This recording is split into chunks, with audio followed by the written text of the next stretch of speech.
काली माता की कथा। मां काली शक्ति, साहस और सत्य की प्रतीक है। उनकी कथा हमें यह सिखाती है कि जब अधर्म अपनी सीमा पार कर ले, तब देवी स्वयं प्रकट होकर संसार की रक्षा करती हैं। पुराणों के अनुसार एक समय शुंभ, निशुंभ और रक्तबीज नामक असुरों का अत्याचार बढ़ गया था।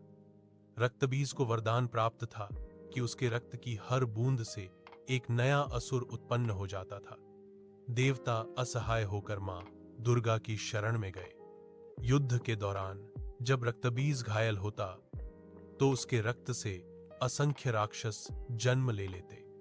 तब मां दुर्गा के क्रोध से उनके मस्तक से मां काली प्रकट हुई।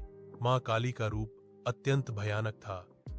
काले रंग की देह, खुले केश, गले में मुंडमाला और हाथों में खड्ग, लेकिन उनका हृदय करुणा से भरा था। उन्होंने रक्तबीज का वध करने के लिए उसका रक्त धरती पर गिरने से पहले ही पी लिया, जिससे उसका वरदान निष्फल हो गया। इस प्रकार मां काली ने असुरों का संहार कर देवताओं और मानवों की रक्षा की। युद्ध के बाद मां काली का क्रोध शांत नहीं हो रहा था। उनके उग्र रूप से संपूर्ण सृष्टि कांपने लगी। तब भगवान शिव स्वयं शांति स्थापित करने के लिए उनके चरणों में लेट गए। जैसे ही मां काली का चरण शिवजी पर पड़ा, उन्हें अपने क्रोध का भान हुआ और वे शांत हो गईं। यह दृश्य दर्शाता है कि शक्ति और शिव का संतुलन ही सृष्टि का आधार है।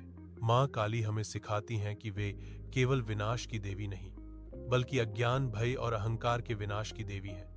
जो भक्त सच्चे मन से उनकी उपासना करता है, मां काली उसे निर्भयता, आत्मबल और सत्य के मार्ग पर चलने की शक्ति प्रदान करती हैं। जय मां काली।